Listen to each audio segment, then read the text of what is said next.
Unwind your mind with the therapist. लेके आया आज का यूथ की जो भी इश्यूज होते हैं या मेंटल इश्यूज कई बार होने लगते हैं धीरे धीरे बढ़ बढ़ के। तो अगर आपके घर में कुछ ऐसा समस्या है जिसको आप सोचते हैं कि एड्रेस करना जरूरी है, तो इस वक्त आप हमसे सवाल पूछ सकते हैं। स्टूडियो के नंबर 4165930055 4165930055 स्टूडियो का नंबर है। प्रशांत जी की वेबसाइट है, वहां पे भी आप अपना सवाल छोड़ सकते हैं, अपना एक डिटेल छोड़ सकते हैं कि you want to talk to him, और उनकी वेबसाइट है iwantpeace.org।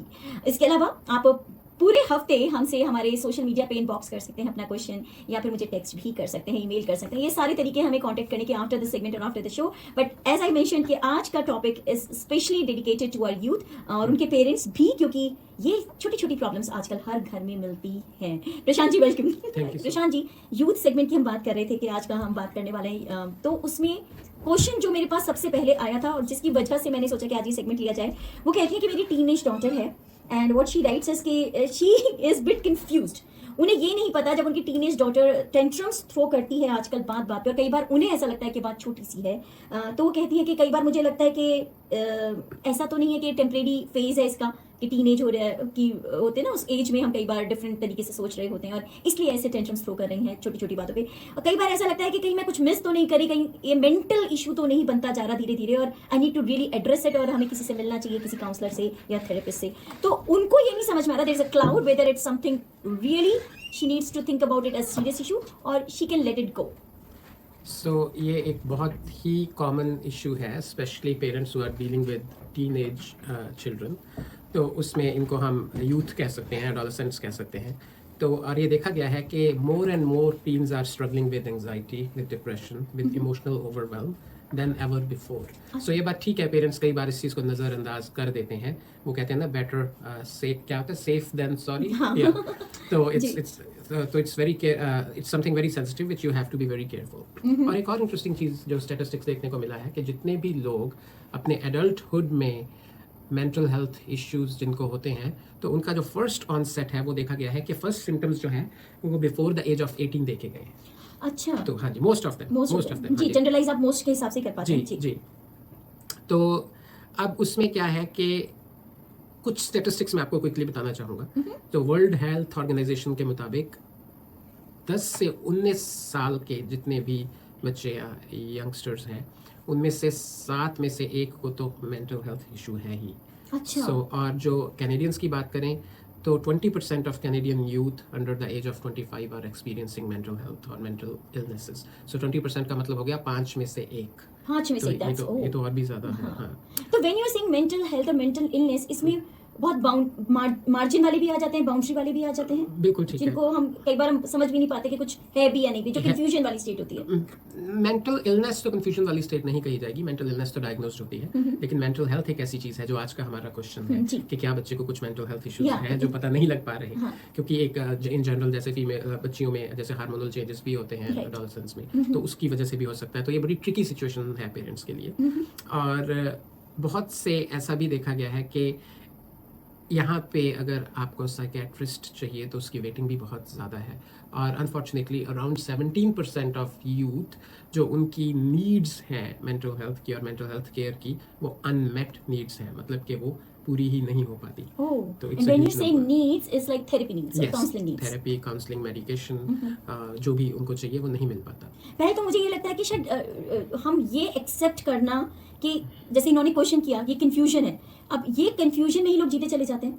बिल्कुल। कई बार वो उस कंफ्यूजन की स्टेज पे ही भी नहीं पहुंचते, वो सोचते हैं जो है ये टेम्परेरी है। अब यहाँ कम से कम उस स्टेज पे था कि there can be something like this.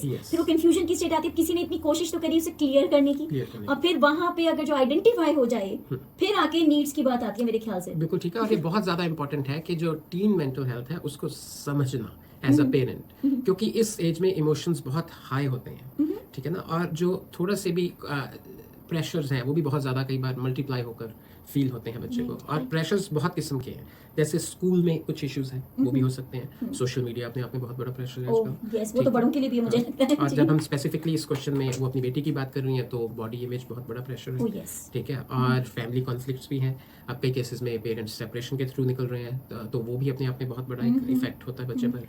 और पीयर प्रेशर है, ठीक है, और बुलिंग है, ठीक है। और अगर आप ये देखें कि फ्यूचर का बहुत ज़्यादा प्रेशर आजकल बच्चे ले रहे हैं, सो इंटरेस्टिंग। इवन मैं भी कुछ यूथ के साथ काम करता हूँ, तो मैं देखता हूँ कि बहुत से यंग जो एडोलेसेंट्स हैं between the age of 16 and 20, वो मेरे साथ बातें करते हैं, पता नहीं फ्यूचर कैसा होगा, क्लाइमेट चेंज क्या होगा, जब हम बूढ़े होंगे तो ये दुनिया रहेगी कि नहीं, पानी रहेगा नहीं रहेगा, पानी रहेगा नहीं रहेगा, हम तो सुन रहे हैं 50 साल में सब खत्म हो जाएगा, 40 में वाटर खत्म हो जाएगा। तो ये सारी चीज़ें उनको एक एडिशनल स्ट्रेस दे रही है। और जो स्ट्रेस बाकी चीजें आप जैसे कहते हैं कि सोसाइटल स्ट्रेस होते हैं या पेरेंट्स के होते हैं, कुछ उन्हें प्रूव करना है, कुछ बनना है, खुद को भी कुछ प्रूव करना है, वो स्ट्रेस तो रहती है। बिल्कुल। और सबसे इंपॉर्टेंट चीज़ समझने की ये है कि जो मेंटल हेल्थ स्ट्रगल्स टीन्स में है वो एक फेज नहीं है, that is a real issue and that deserves attention. तो ये एक ऐसा नहीं है कि एक जस्ट एक छोटा सा फेज है।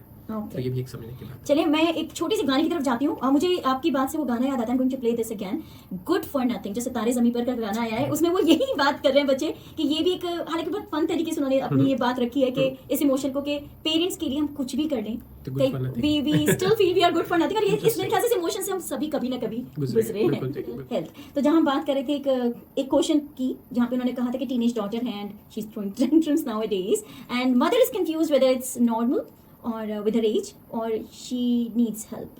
It's a beginning of the health. तो प्रशांत जी, कैसे पता चले ये कंफ्यूजन का, कैसे पता चले? बिल्कुल ठीक What है। are the signs? What are the signs? So हम इनको साइंस कह सकते हैं, वार्निंग साइंस कह सकते हैं। तो इन साइंस को समझने के लिए हमने इनको 3 हिस्सों में डिवाइड किया है। जी। तो ये है बेसिकली इमोशनल, बिहेवियरल और फिजिकल। अच्छा, तो हम एक एक करके क्विकली बात कर लेते हैं इनके बारे में। सो जो इमोशनल साइंस हैं उसमें आप ये देख सकते हैं कि क्या जो बच्चा है या वो बच्ची है वो कांस्टेंट सैड है, क्या उसके जो बिहेवियर है उसमें पिछले 1 हफ्ते से 2 हफ्ते से 15-20 दिन से कुछ आपको कांस्टेंट फीचर दिख रहा है कि जो सैडनेस है वो लगातार है या जो मूड स्विंग्स हैं वो लगातार है। तो उसमें आपको कंसिस्टेंसी देखनी है। अगर वो कंसिस्टेंट है तो yes, that it means there is something which we have to address. जैसे आपने एक बार शुरू में ही कहा था, जब हमने सेगमेंट स्टार्ट करे थे कि कैसे पता चले कि it's a normal thing when even with the adults, या हमें किसी थेरेपिस्ट की हेल्प लेनी है, तो आपने बताया था कि अगर जो कोई चीज 15 दिन तक लगातार आपको बॉदर कर रही है तो इसका मतलब वो इट इज वर्थ एड्रेसिंग। जी, बिल्कुल ठीक। जी। तो दूसरा है कि जो फीलिंग ऑफ होपलेसनेस है या फ्रीक्वेंटली क्राइंग है, ठीक है ना, आप अपने उस अपने बच्चे के साथ जो आपके कॉन्वर्सेशंस हैं उनको बहुत ज़्यादा अटेंटिवली मॉनिटर करिए और देखिए कि कहीं उसमें बहुत ज़्यादा नेगेटिविटी तो नहीं है, ठीक है ना। और अगर लगातार नेगेटिव है, होपलेसनेस है, तो ये भी एक साइन है। और तीसरा है इरिटेबिलिटी तो नहीं है, इरिटेट तो नहीं हो रहा बच्चा बार बार, या एंगर आउटबर्स्ट तो नहीं है, ठीक है। तो वो भी आपको देखना है कि अगर फ्रीक्वेंटली एंग्री हो रहा है और इरिटेट उन चीज़ों पे हो रहा है या हो रही है, अगेन इसमें इस केस में बच्चों की बात हम जरूर कर रहे हैं, तो वो भी एक साइन है कि अगर ऐसी चीज़ पे इरिटेट हो रहे हैं जो इरिटेट होने वाली नहीं है, जिसपे कोई दूसरा बच्चा इरिटेट नहीं होएगा, ठीक है ना, बिना मतलब के, जिसको हम बोलते हैं। तो ये इमोशनल लेवल पे है। और बिहेवियर लेवल पे आप सबसे इंपॉर्टेंट चीज़ तो देखनी है कि कहीं बच्चा आइसोलेट तो नहीं हो रहा, कि वो अपनी ही दुनिया में है, वो विड्रॉ कर रहा है फैमिली से, फ्रेंड्स से। देखिए एक बात और समझने की है इसमें कि स्पेशली हमारी साउथ एशियन कम्युनिटी में बच्चे हमें हमेशा ही लगता है कि अपने कमरे में रहते हैं, ठीक है, वो कोई आता जाता है, नमस्ते करने भी नहीं आते, तो वो आइसोलेशन नहीं है। अगर वो फ्रेंड से भी आइसोलेटेड है, अगर उसका टेक्नोलॉजी में या सोशल मीडिया पे भी दिल नहीं लग रहा है, वो बिल्कुल एक अपनी ही दुनिया में जा रहा है, तो वो एक वार्निंग साइन है। पर ये तो कई बार देखा गया कि वो दुनिया से कटे होते हैं, कई बार दोस्तों से आने जाने में से भी कटने लगते हैं, लेकिन फोन तो नहीं छूटता बच्चों, फोन नहीं छूटता, वीडियो गेम्स नहीं छूटते, इंटरेक्टिव वीडियो गेम्स नहीं छूटते, तो बहुत चीजें हैं जो नहीं छूटती, लेकिन इसमें छूटने लगती हैं, वो आइसोलेशन वो भी छूटने लगता है। तो वो एक साइन है डिप्रेशन का। और आप अगर देखते हैं कि एकदम से स्कूल की परफॉर्मेंस जो है वो ड्रॉप हो रही है, ये भी एक साइन है कि आपको लगता है कि ये बच्चा कुड डू बेटर पर नहीं कर पा रहा, और आजकल नहीं कर रहा, तो उसका क्या वजह हो सकती है। कई बार हम पेरेंट्स को कहते सुनते हैं कि ये तो बहुत अच्छे मार्क्स लाता था, तो एकदम से ड्रॉप हो रहे हैं, तो इसका मतलब there is some underline issue going on. तो आपको you have to be careful. Loss of interest in hobbies, ठीक है ना, कोई इंटरेस्ट ही नहीं है किसी चीज में। जैसे आप पहले एज अ फैमिली बैडमिंटन खेलने जाते थे, वो हमेशा ही मना कर रहे हैं। हाँ, मुझे अब याद आ रहा है केस इसमें पहले बहुत अच्छा कथा करती थी और सीखने में जाती, बाद में धीरे-धीरे उसमें इंटरेस्ट लूज होने लगा। कुछ भी नहीं, कमरे में बंद में ज्यादा अच्छा लग रहा है। हाँ, लेकिन इसमें ये भी देखना कि कई बार हम इस सारे वार्निंग साइंस को अगर एक एक करके अलग-अलग, सिर्फ एक ही साइन है तो वो जरूरी नहीं है कि वार्निंग साइन हो। मान लो बच्चा बड़ा हो रहा है, उसका इंटरेस्ट खत्म हो गया डांस सीखने में, grown out of that hobby, exactly, तो प्रॉब्लम नहीं है। लेकिन if this specific thing is also happening in addition to the other factors, then it is a problem. It's a combination of issues, yes. तो physical में हम यही देख सकते हैं कि change in sleep, change in appetite, भूख ज़्यादा नहीं लग रही, या ज़्यादा लग रही है, या ज़्यादा लग रही है, या नींद नहीं आ रही है, बहुत ही ज़्यादा आ रही है, ठीक है। तो ये सारी और अनएक्सप्लेन्ड हेडेक्स हैं, अनएक्सप्लेन्ड स्टमक एक्स हैं और अदर हेल्थ रिलेटेड इश्यूज हैं जो कंटिन्यूसली तंग कर रहे हैं, एक कंटिन्यूस पैटर्न ऑफ कंप्लेंट्स है कि मुझे आज सर दुख रहा है, आज मुझे पेट दुख रहा है, पता नहीं क्यों दुख रहा है, कुछ खाया भी नहीं है, या तो उस तरह से चीज़ें हो रही हैं। तो इसका मतलब भी कुछ वो कई बार अपने आप को बच्चे शायद एक्सक्यूज दे रहे होते होंगे और या कई बार these are the symptoms of हाँ वो सिम्टम्स भी हैं और वो उसको आप कहते हैं ना कि उसको फील भी करने लगते हैं, बिल्कुल ठीक, बिल्कुल ठीक। तो सेल्फ हार्म साइंस है, ये बहुत कॉमन हो रहे हैं अनफॉर्चुनेटली आजकल। कट्स हैं, ब्रूजेस हैं, उनको सीरियसली लें। मेरा एक बच्चा एक ऐसे केस था, तो उसमें बहुत बातें कर करके उसको मनाया गया।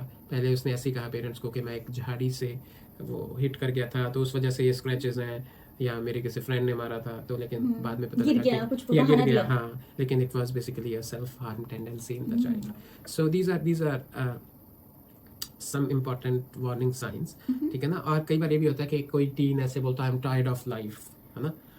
तो ये इस तरह के उसको it's better to ask the child that what do you mean, ठीक है ना, प्लीज पैराफ्रेज, और I want more clarity on it. So don't take these kind of gestures or sentences carelessly, so you have to pay attention. So even if they sound ऐसे नहीं किसी आप ये मत सोचो कि गुस्से में बोलती है, हाँ ऐसे बोल दिया, हाँ I'm tired of life is something big, okay, but does it mean, तो इसका क्या मतलब है, तो we have to take it. Prashant ji, as a parent हमें क्या करना चाहिए अगर जो ये साइंस हमें अपने घर में यूथ में दिख रहे हैं, इनमें से कुछ क्यूमुलेटिव साइंस, और हमें लग रहा है कि अरे ये तो इशू की तरफ बढ़ती जा रही है बात, and it's not a temporary problem. देखिए इसमें बहुत चीज़ें ऐसी हैं जो हमें करनी है और बहुत चीज़ें ऐसी भी हैं जो हमें नहीं करनी है। अच्छा, तो the list of do's and don'ts. Yes, the list of do's and don'ts. तो पहले डूज की बात करते हैं। जो सबसे यूनिवर्सल कॉमन चीज़ आपको करनी है, जो हर केस में हर एक की ही हेल्प करती है, वो है टू लिसन विदाउट जजमेंट।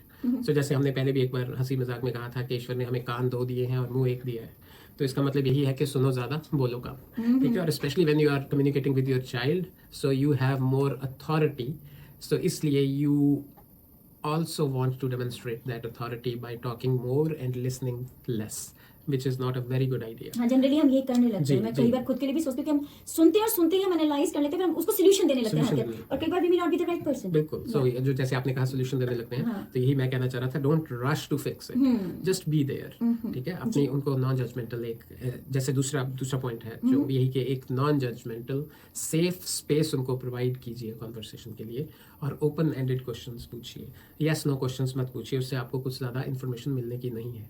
तो अगर आप कहेंगे ओपन एंडेड क्वेश्चन क्या होता है, हाँ, मेरा वही सवाल था कि ओपन एंडेड क्या होता है। तो उसमें क्या है कि जिसमें जो जवाब है वो हाँ या ना में नहीं होता, जवाब में कुछ लाइंस बोलनी पड़ेंगी अगले को, जैसे कि how have you been feeling lately, is anything stressing you out, ठीक है ना। तो अब उसमें फिर वो थोड़ा सा बताना पड़ेगा क्या चीज स्ट्रेस कर रही है। आज का दिन कैसा गया, क्लासरूम में क्या हुआ। हाँ, अगर हम पूछते हैं आज का दिन कैसा गया, तो फिर वो ये बोल सकता है अच्छा। तो उसमें अगर ये पूछते हैं क्लासरूम में क्या हुआ, हाँ, अब उसमें वो नहीं कह सकता अच्छा या बुरा, एग्जैक्टली, मोर डिस्क्रिप्टिव। सो क्लासरूम में कैसा रहा इज ओपन एंडेड क्वेश्चन, ठीक है। सो उसमें एक और चीज आपको ध्यान रखनी है कि इंट्रूसिव मत होइए, ऑब्जर्वेंट होइए, ठीक है। और उस बच्चे की प्राइवेसी की रिस्पेक्ट करते हुए उसके पैटर्न्स को वॉच करिए। अब ये भी नहीं कि आप उसके कमरे में एकदम से घुस रहे हैं, आप उसको बार बार तंग कर रहे हैं ये देखने के लिए कि पता नहीं ये सो रहा है, आप नहीं सो रहा है, इसकी नींद पूरी हो रही है, ये क्या कर रही होगी, क्या कर रहा होगा, तो वो और अनोइंग बात कर रही है, that is even more annoying. So just be observant but not intrusive, क्योंकि अगर बच्चे को एक बार भी ऐसा हो गया कि you are getting more and more intrusive, तो बच्चा ऑटोमेटिकली अपना कम्युनिकेशन आपसे कम कर देगा। और पेरेंट्स का तो कितना बार आजकल हम ये भी सुनते हैं ना, क्योंकि अरे हम तो एक ही कमरे में 4 बहन भाई मिलकर बड़े हुए थे, तुम्हें बड़ी प्राइवेट स्पेस चाहिए होती है। अब जमाना बदल गया, अभी whatever it is you have to accept. वो चुटकुला याद आता है कि एक बच्ची अपनी माँ को बोलती है कि हाँ मम्मा मुझे पता है कि आप 10 दरिया पार करके 20 पहाड़ करके स्कूल जाते थे, लैंप पोस्ट के नीचे पढ़ते थे। एग्जैक्टली, पर अब मैं तो स्कूल बस में ही जाऊंगी, मैं तो कुछ कर नहीं सकती, ठीक है ना। तो मुझे लगता है कि कई बार हम जिस माहौल में पले बड़े हुए हैं, बच्चों के साथ एनवायरनमेंट चेंज हो चुका है, जमाना बदल चुका है, उसकी भी एक्सेप्टेंस एक हमें होनी चाहिए, नॉट फीलिंग कि ये ऐसा ही होना चाहिए इनके साथ। बिल्कुल। और उसमें एक चीज और बहुत इंपॉर्टेंट है कि आप अपना भी थोड़ा सा सेल्फ डिस्क्लोजर करें, ठीक है ना। और ये हम एज अ काउंसलर भी, और मैं भी अपने क्लाइंट्स को हमेशा आपने पिछली बार भी बताया था जी, कि जैसे उनकी इन्फॉर्मेशन मेरे लिए कॉन्फिडेंशियल है, इसलिए प्लीज मेरी इन्फॉर्मेशन भी बाहर मत बताना, क्योंकि मैं अपनी बहुत चीजें अपने बारे में बताता हूँ, क्योंकि we learn from stories, we learn from narratives. So इसलिए अपनी बात भी बताएं और अपने कोपिंग टूल्स बताएं कि जब कभी मुझे ऐसा फील होता था तो मैं ये करता था, ये करती थी, इट वाज हेल्पिंग मी, ठीक है ना। और encourage professional help if needed, of course that is very important, counselling के लिए बच्चा आ सकता है। और counselling is something which I think is the first step, and fortunately for many of them it is also the last step. आपको आगे जाने की ज़रूरत ही नहीं पड़ती, क्योंकि बहुत बार क्या होता है कि पेरेंट्स को जो काम करना चाहिए वो काउंसलर कर देता है. अच्छा. ठीक है ना, क्योंकि काउंसलर एक सेफ स्पेस प्रोवाइड करता है, नॉन जजमेंटल होता है, और बच्चे को ये भी पता होता है कि ये कोई मेरे घर तो आने वाला नहीं है, या मेरे रिलेटिव्स और फ्रेंड्स को तो बताने वाला नहीं से है. कुछ भी बताना आसान होता है जस्ट बिकॉज वो जज नहीं कर सकता. बिल्कुल, या करता है तो करता रहे. करता तो करता है. और जो डोंट्स हैं इसमें, जो चीजें हमें नहीं करनी, वो ये है कि उनकी फीलिंग्स को मिनिमाइज नहीं करना. जैसे इस क्वेश्चन में हमसे उन्होंने पूछा कि बहुत टेंट्रम्स है, तो ये नहीं कहना कि हाँ तू तो बहुत ड्रामेटिक हो रहा है या हो रही है. ठीक है ना, ऐसा it is basically minimising the feelings of other person. हाँ, कि कहना तुम तो बात पे रो पड़ते हो. हाँ, बात पे रो पड़ते हो, तुम्हारी तो ये आदत ही बन गई है, तुम्हारा तो ये हाँ स्टाइल ही बन गया है, तो हाँ तुम्हें कोई प्रॉब्लम नहीं है, हाँ ये तो तुम्हारा बस बचने का बहाना है. हाँ. तो ये हाँ तुम्हारा तो रोज ही पेट दर्द होता है. हाँ. हाँ. तो वो पेट दर्द रोज क्यों हो रहा है, हो सकता है बहुत ज्यादा एंजाइटी हो. ठीक है ना, तो वो एंजाइटी क्यों हो रही है, हमें तो वहां तक जाना है, लेकिन हम पहले बोल रहे हैं पेट ही दर्द नहीं हो रहा, तुम झूठ बोल रहे हो. So that is minimising the feelings. हाँ बिल्कुल, दैट्स नॉट गुड. सो दूसरा जो बहुत बड़ी चीज है, my dad wrote a book long time ago in Hindi, it was बच्चों की सफलता आपके हाथ. अच्छा, तो मुझे लगता है अंकल को लेना पड़ेगा मुझे अपनी बुक रिव्यू सेगमेंट में कभी. तो उसको हमने इंग्लिश में ट्रांसलेट किया था, मेरी वाइफ और मैंने. अच्छा. ज़्यादा मेरी वाइफ ने किया था, मैंने तो नहीं. तो उसको हमने इंग्लिश, उसका टाइटल था kids character begins with you. तो उसमें there was a chapter on comparison. Don't compare your child with others, other children. Sharma ji का कितना नंबर लेके आता है. हाँ, बस वो शर्मा जी के लड़के में बहुत सारी ऐसी चीजें नहीं है जो आपके बेटे में है. आप उसको वो एनवायरनमेंट दीजिए ताकि वो उन चीजों में और ग्रो करे. और तीसरा है ब्लेम करना बच्चों को उस चीज के लिए जो बिहेवियर उनका किसी स्ट्रेस की वजह से था. ठीक है, उसी चीज के लिए उनको ब्लेम करना, और उस गहराई में मत जाना कि ये बिहेवियर क्यों है, इसके पीछे कारण क्या है. और कई बार बड़े डेंजरस कारण मिलते हैं. मैंने ये भी देखा है कि कई बार बिहेवियर के बड़े स्ट्रेंज रीजंस मिलते हैं, और जो लगता है सुनने की बात कर रहे हैं पहले पता होते तो ये स्थिति तक इतनी बड़ी नहीं हुई. बिल्कुल ठीक है. और लास्ट चीज जो आपको नहीं करनी कि डोंट वेट टू लॉन्ग. ठीक है ना, जैसे हमने भी कहा better safe than sorry. So it's better कि आप अर्ली सपोर्ट उनको प्रोवाइड करें. और मैं आपको कुछ रिसोर्सेज भी दूंगा अगर आपसे कॉलर बाद में भी पूछते हैं, लेकिन हम क्विकली 3-4 रिसोर्सेज जो मेरे पास हैं वो बता सकते हैं. जैसे अगर आप GTA में हैं तो किड्स हेल्प फोन है एक, सो 1800-668-6868. इट्स जैसे distress centre of greater Toronto है 416-408 हेल्प HELP, मतलब 4357. ठीक है ना, ऐसे ही अगर कुछ भी ना समझ आए एटलीस्ट कॉल 211. अच्छा, 211 कॉल करिए, उनको अपना इश्यू बताइए, वो आपसे आपका पोस्टल कोड पूछेंगे, उसके बाद वो आपको इन्फॉर्मेशन देंगे. अच्छा. तो कुछ भी ना समझ आए 211. और in case if the thing is very severe please don't hesitate to call 911. ठीक है, अगर 911 ही आपको करना पड़ता है कॉल तो प्लीज करिए, घबराइए मत. अगर वो 911 वाला कॉल नहीं भी था तो भी कोई बात नहीं, आपने कुछ गलत नहीं किया, लेकिन आपने कोशिश करी. एग्जैक्टली.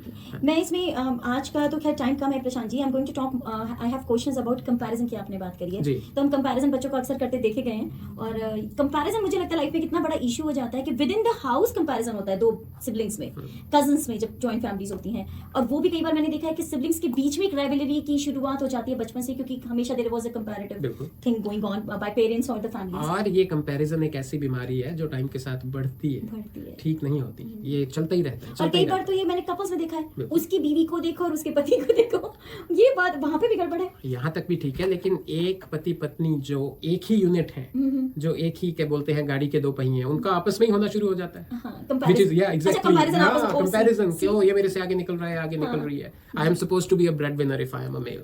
ठीक है, फिल्म याद आ रहा है अमिताभ बच्चन, जय बच्चन. अरे बहुत अच्छी मूवी थी. तो चलिए ma'am, thank you so much for the segment today. अगली हफ्ते मंडे को फिर जुड़ते हैं और एक और नया टॉपिक लेते हैं. आप अपने सवाल और इश्यूज हमें भेज सकते हैं. Will try to discuss them in one way और द अदर. नंबर हमारा रहता है 6478305042 after the show. Prashant ji, आप अपनी क्लिनिक का नंबर प्लीज बता रहे हैं. जी, मेरा नंबर है 905-405-8224.